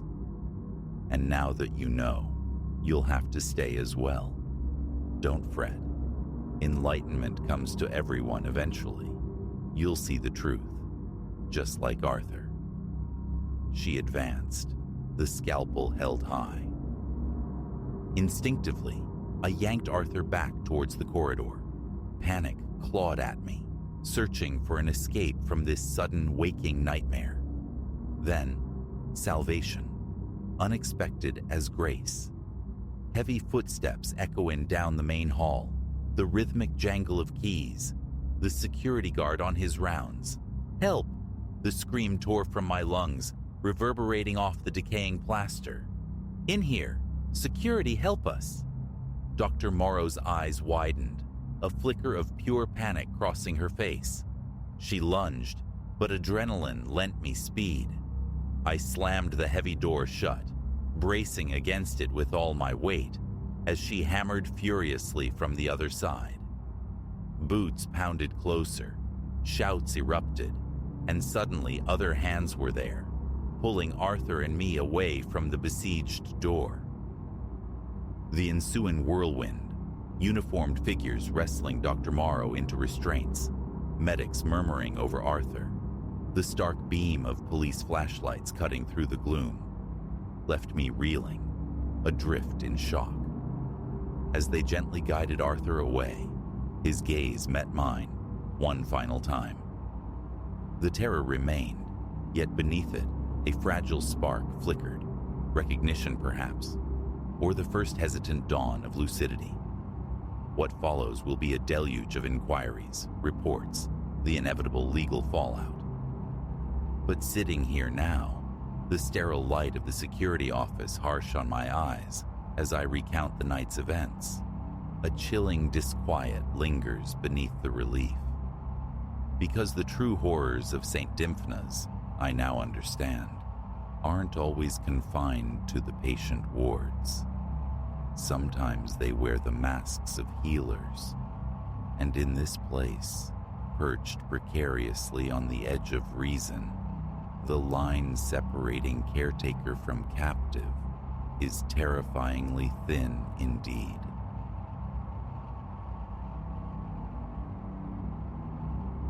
That corridor. Its memory is etched into me, sharp as shattered glass. The first time my dreaming eyes snapped open upon it, there was no horizon, only an impossible expanse receding into shadow, flanked by towering mirrors, utterly seamless, utterly silent. I stood alone, and instantly a certainty bloomed. I had trespassed into a place not meant for me, a place with no visible entrance and, terrifyingly, no conceivable exit. A vice clamped around my chest. My own heart became a frantic drum against my ribs, its beat echoing in the hollows of my ears. Every recurrence begins with this same primal clench of wrongness. For weeks now, this vision has claimed my sleep. Always, I materialize mid-stride in that glacial gallery. Mirrors, floor to unattainable ceiling, devoid of frames, stand like silent sentinels. The floor beneath my bare feet is a polished, unbroken dark stone, cold enough to steal breath, mirroring my form in murky imperfection.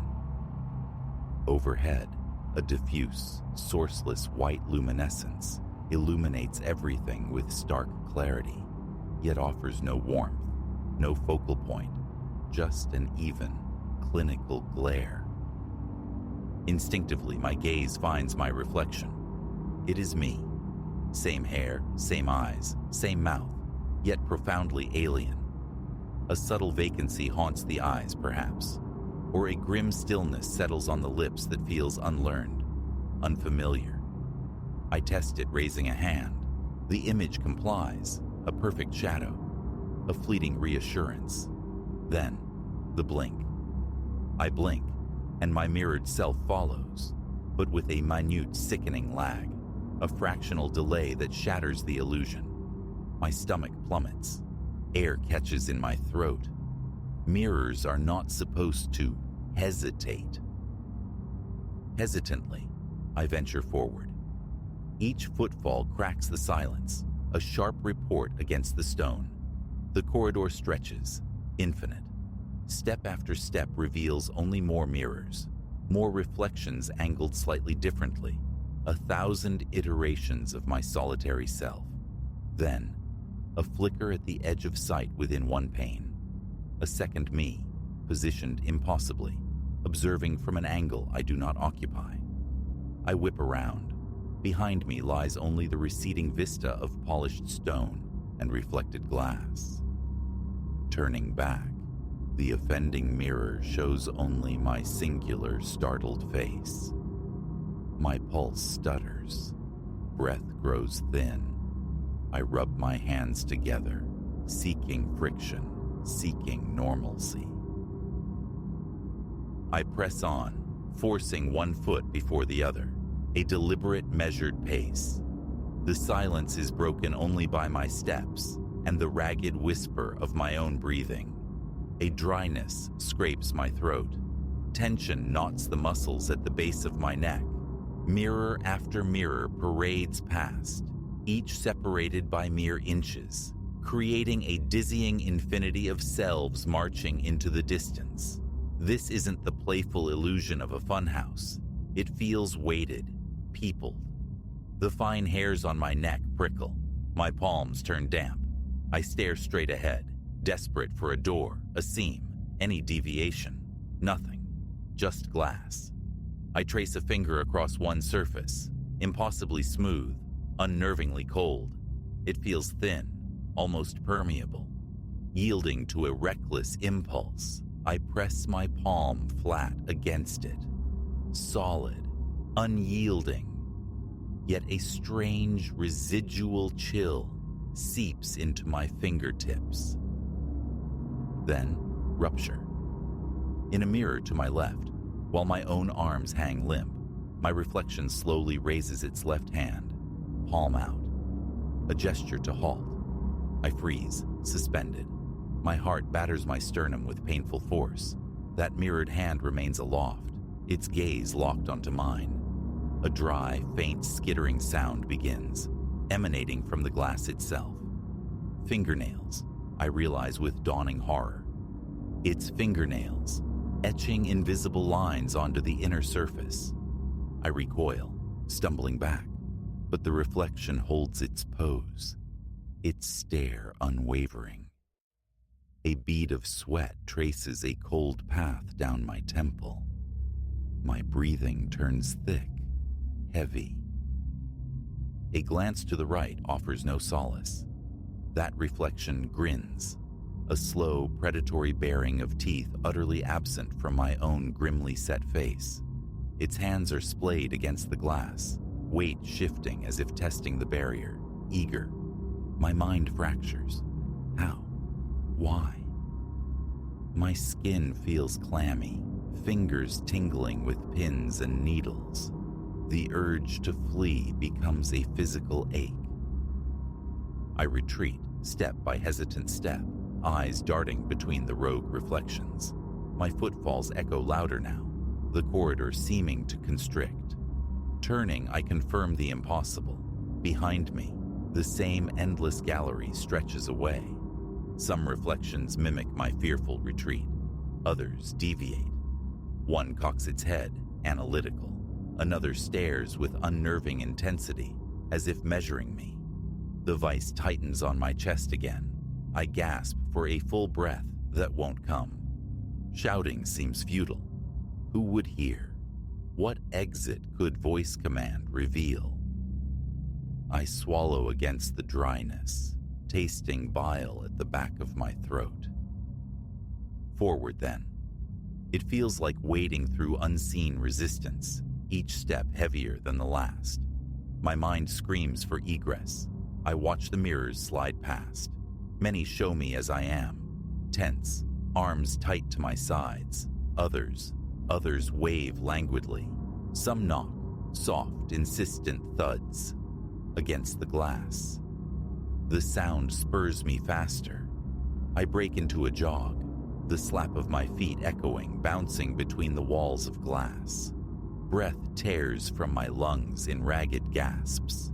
Sweat slicks my skin beneath my clothes. Ahead, a deviation, a corner, a turn. Relief surges, hot and fierce. I push harder, running now. Closer, the hope curdles. It's merely an alcove, a brief perpendicular jut, before the corridor resumes its implacable mirrored path. I round the corner into more of the same. A choked sound escapes me. Panic claws at my gut. My jaw aches from clenching. The air here carries a faint scent, cold and metallic. My breath momentarily fogs the nearest pain. Driven by a desperate need for contact, for proof, I step close to one mirror, pressing my palm flat. The glass feels oddly warm this time. My reflection's hand meets mine, perfectly synchronized. Then, its fingers tap, once, twice. Audible taps from the other side. I snatch my hand back as if burned, stumbling. My reflection's lips part, curling into a sly, knowing smirk. No sound emerges, but its eyes track my every movement. My own breathing fills the void, loud and erratic. Exhaustion weighs heavy. My thighs burn, my back screams, yet the tension coils tighter. I retreat to the center path, keeping my distance, eyes fixed resolutely forward, trying to ignore the peripheral dance of aberrant motion. The reflections are a mutiny, arms raised, heads turning unnaturally, faces pressed so close the glass seems to bow. More scraping. A thin whine drills into my ears. The corridor feels suffocatingly narrow now, a true prison. My fingers feel distant, numb. The possibility, the imminence of them breaking through becomes a tangible dread. Then I see it. Directly ahead, one reflection leans forward until its forehead rests against the glass. Its eyes are rolled back into its head, whites gleaming. Its chest heaves, fogging the pain from within. This halts me utterly. My heart slams against my ribs, a frantic bird trapped in a cage.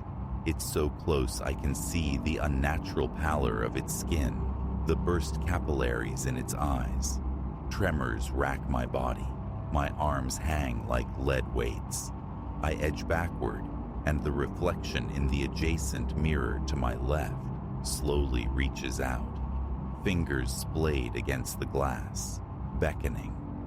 I spin, desperate for any other view, any escape. Only mirrors, only reflections, only the twisting, inescapable hall. I run, again, ignoring the fire in my muscles, the stitch in my side. I sprint, a blind flight past strobing images of myself. The scraping follows, a persistent, maddening sound. Glimpses catch my eye, reflections with wild, frantic eyes, reflections with teeth bared in snarls. My breath comes in burning sobs. Sweat pours into my eyes. I want to scream, but my throat locks tight, convinced noise will only incite them further. The corridor stretches infinitely onward. No matter how fast, how far, there is always more. The reflections grow bolder, more violent. Some hammer the glass with fists. Some press their faces with such force, their features distort sickeningly. I fear the glass will shatter. Nausea churns. My head feels light, disconnected. It must be a dream, yet the terror is viscerally real. My heart aches, my temples pound. The air grows thick, stale, unbreathable. I swipe at my face with a sweat-soaked sleeve. My legs are leaden, but stopping is unthinkable. Terror propels me. Terror of what happens when the glass gives way. Eventually, sheer depletion forces me to slow. I stagger, doubling over, hands braced on my knees, fighting for air. My lungs sear. My shirt clings cold and wet. For a blessed moment, the only sound is my own ragged panting. I risk a glance upward, into the mirror directly before me. At first, it's accurate. My hunched posture, the damp hair plastered to my forehead. Then, it smirks. While I remain bent, gasping, my reflection slowly straightens, regarding me with cool amusement, mocking me. A surge of helpless fury rises. I lash out, slapping the mirror hard with my open palm. The impact is dull, unsatisfying. The glass remains solid. The reflection watches, impassive. Then slowly, it shakes its head, a gesture of pity, or perhaps disappointment. Anger boils over. I strike the mirror again, harder. "Stop it!"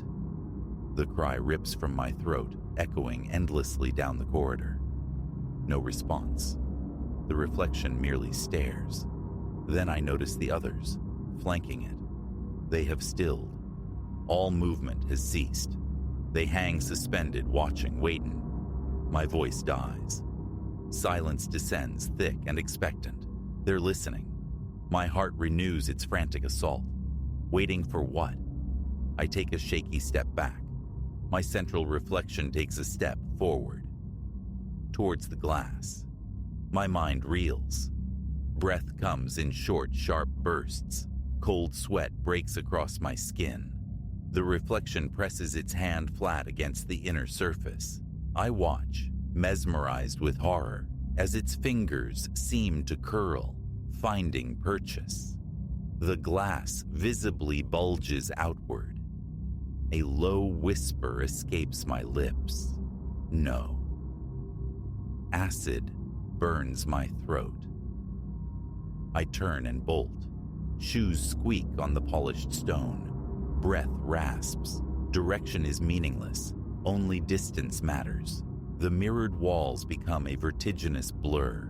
The thumping resumes behind me, louder now, more urgent. My ears ring. Legs burning, arms pumping, eyes fixed on the vanishing point ahead. Then, clumsiness born of exhaustion and terror sends me sprawling. Knees crack against the unyielding floor. palms sting. Pain jolts through me. I push myself up, wincing, the corridor swimming in my vision. My stomach lurches violently. Fighting back vomit, I stumble onward. Suddenly, blackness. The overhead lights extinguish. A single heart-stopping second of absolute dark. Then they flicker back on. The reflections are closer, pressed hard against the glass. Their eyes seem larger, fixed, intensely focused. I can almost hear their breathing. Shallow, uneven whispers. Panic surges, cold and overwhelming. I squeeze my eyes shut, a futile ward against the sight. When I open them, the corridor remains, unchanged. Yet now I sense a frantic energy behind the glass. A gathering storm. Wake up. The thought is a desperate prayer. It's a dream. Wake up. My muscles ache with phantom exertion. My teeth chatter. Calm down. I slap my own face hard.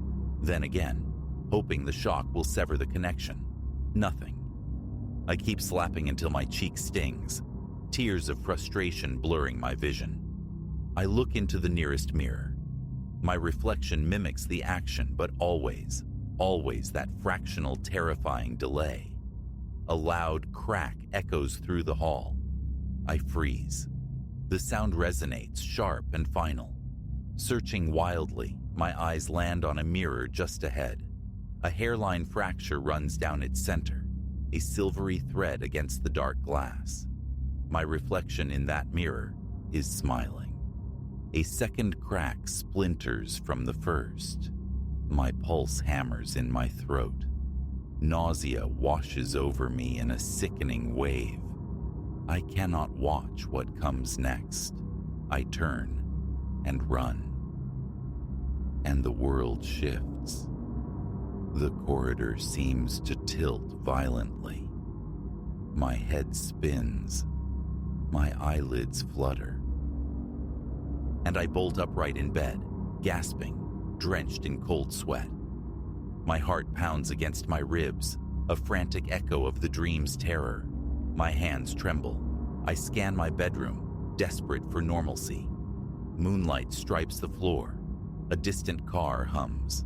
Quiet, safe. I drag air into my lungs, trying to quell the racing pulse. My temples throb. Wiping sweat from my brow, the tightness in my chest slowly begins to ease. Relief floods me, potent and clean. Then my eyes fall on the full-length mirror leaning against the far wall. Ordinary. Familiar. Except it isn't. Instantly, I see it. My reflection looks wrong. The angles are subtly skewed. My shoulders seem broader, my head tilted at an unnatural cant. Legs still trembling from the nightmare's exertion, I rise and approach it. Tentatively, I lift my right arm. My reflection mirrors the movement, but it lags. That same infinitesimal, gut-wrenching delay. My stomach twists into a cold knot. There's a faint ripple in the glass itself, near the edges, like heat haze or disturbed water. I reach out, press my palm flat against the surface. It feels cool, solid, normal. But the memory of those other hands, those other faces, pressing from the other side, is too vivid. A phantom tingle dances across my fingertips. My breathing hitches. My heart refuses to slow. I stumble back, needing distance. My legs feel watery. I stare at the subtly warped image, and it seems to stare back, imbued with a nascent awareness. What now? Cover it? Drag it from the room? Shatter it? Part of me screams to negate it, erase it. But another, colder part is morbidly fascinated, unable to look away. The thought coils in my gut. Did one of them follow me out? Did the crack in the dream mirror offer passage? A full-body tremor of dread ripples through me. I lick my lips, tasting salt. So I stand here now, transfixed, watching my distorted self, waiting for it to move independently, for the other shoe to drop. The room behind the reflection is unchanged. Bed, lamp, shadows all in their proper places. Yet my reflected posture remains subtly alien, the curve of the spine somehow other. My pulse throbs in my throat. I want to wrench my gaze away, but I am pinned, palms slick, breath shallow. I reach for the light switch, flooding the room with harsh electric light, praying the distortion is merely a trick of the moonbeams. It persists, subtle, undeniable. The warp remains. Defeated, uncertain, I retreat to the edge of my bed. The mattress groans under my weight. I rub my eyes furiously, but when I look again, the wrongness is still there. The dream clings, its residue staining reality. My body aches as if I truly ran miles down that impossible corridor. How do I fight this? For now, I can only watch and hope. A dull fear settles in my stomach. I realize I'm holding my breath again, force myself to exhale raggedly. Adrenaline still sings in my veins. It's not just in my head. The mirror is compromised, tainted. How? I don't know. But its reflection carries the dark, vacant quality of the dream eyes. Silence stretches, thick and heavy. I watch, waiting. The distortion holds steady. The thought of moving the mirror, covering it, feels insurmountable. A task requiring proximity I cannot bear. So I just sit, waiting for the frantic rhythm in my chest to subside, wondering if I'll catch it blinking out of sync.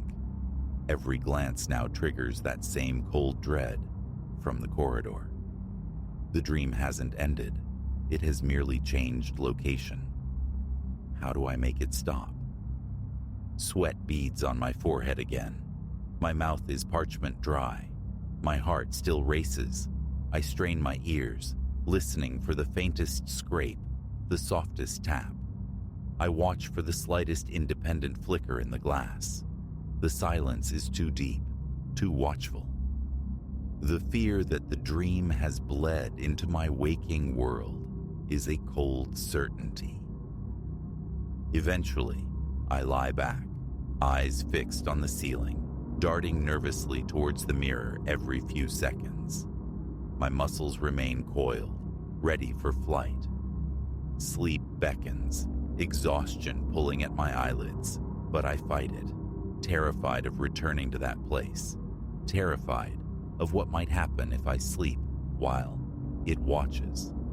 What happens if they finally break through? So I lie awake, staring at that subtly bent image in the glass, a sick knot in my stomach, skin clammy with cold sweat, trying desperately not to drift off. Caught here, between the terror behind my eyes and the terror reflected before them, unsure which side of the glass holds the real danger, which side is truly home.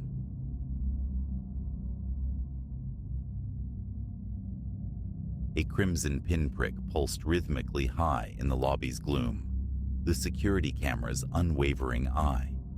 Countless vigils I'd kept beneath its gaze, yet tonight its cadence felt frantic, mirroring the frantic tattoo against my ribs.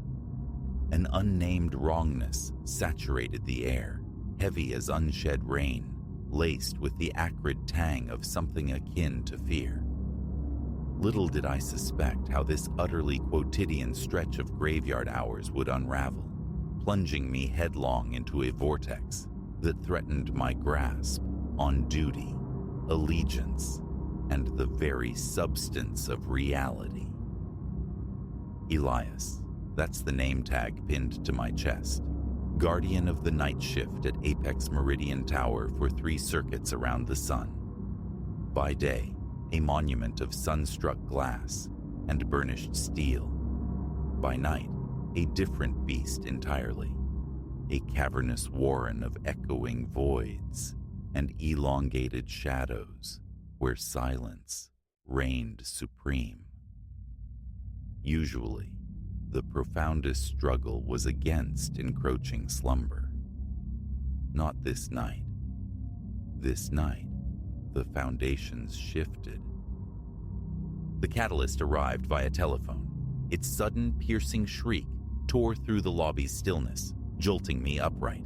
Receiver cold against my ear, I offered the standard identification, swallowing a yawn.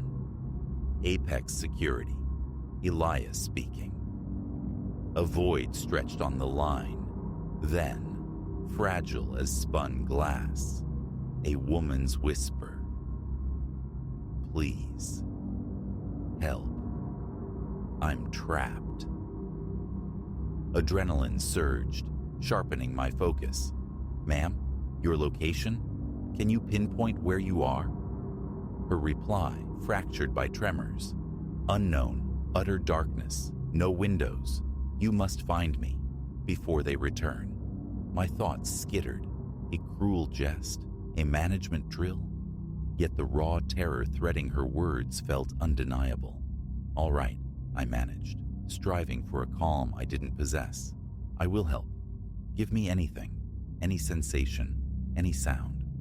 A pause, then, frigid and a low thrumming, machinery.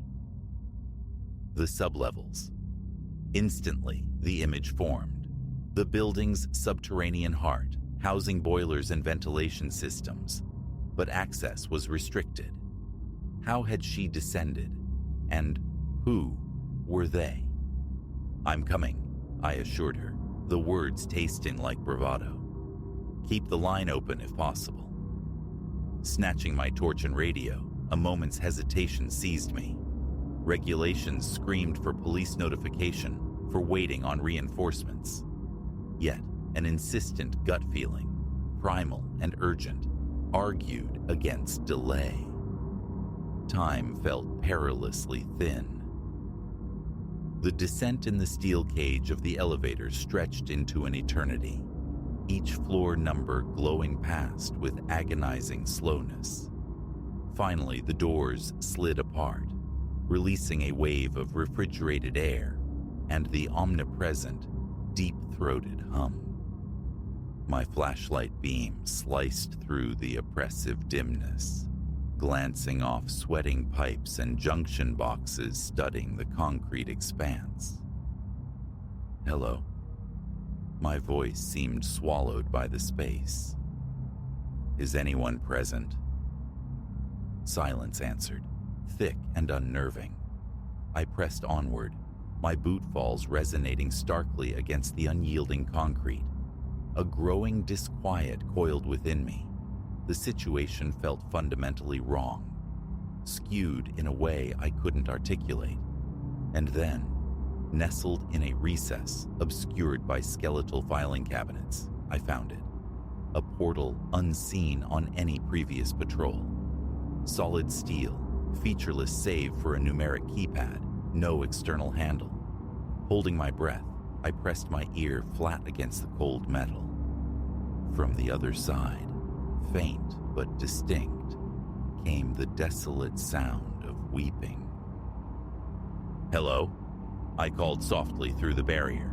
Can you hear me? I'm security, here to assist. The sobbing ceased instantly. A muffled plea, the same fragile voice. Please, release me. I scrutinized the keypad. 4 digits required. The tower's default code, a simple sequence, yielded nothing.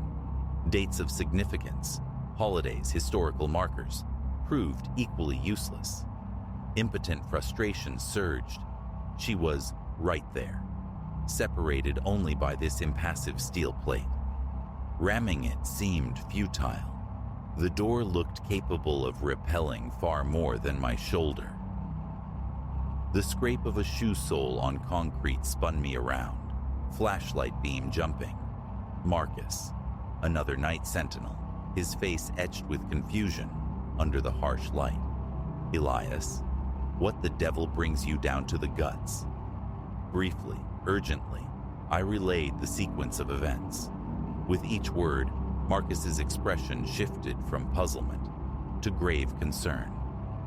"Elias," he began, his tone measured, "there are no active phone lines in the sublevels. None.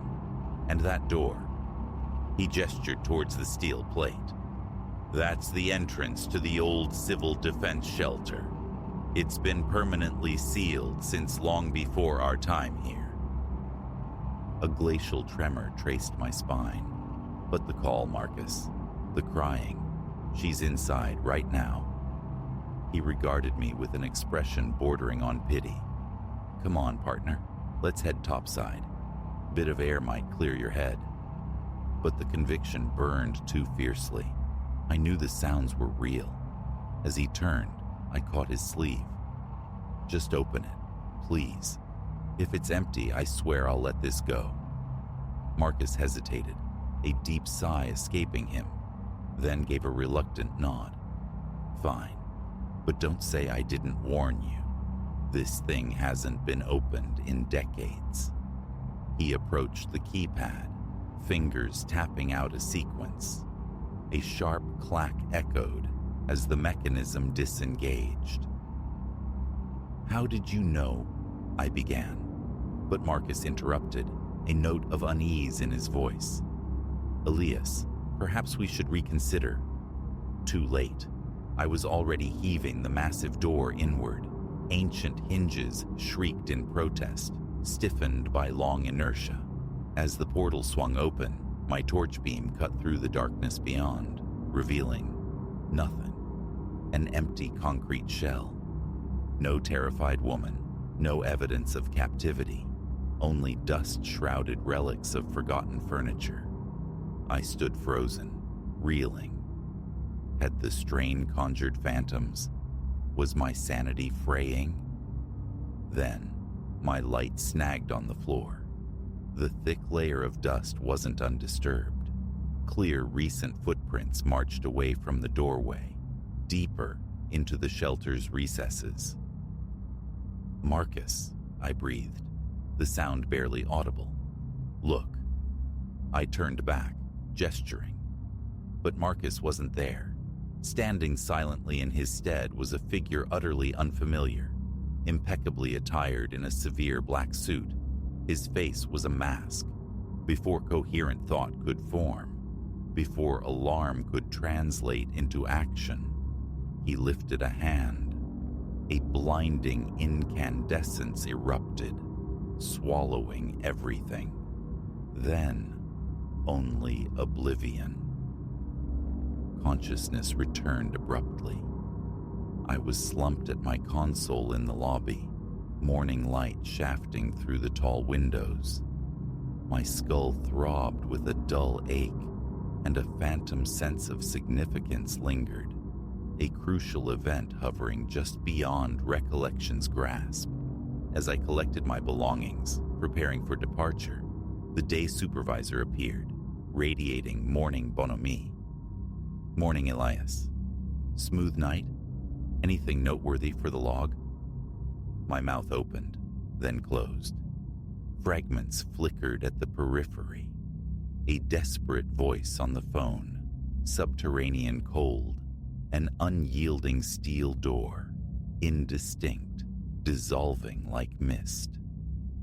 "No, sir," I heard myself reply. Uneventful, all quiet. He gave a satisfied nod and moved on.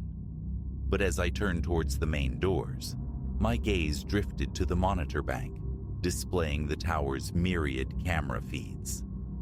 My breath hitched.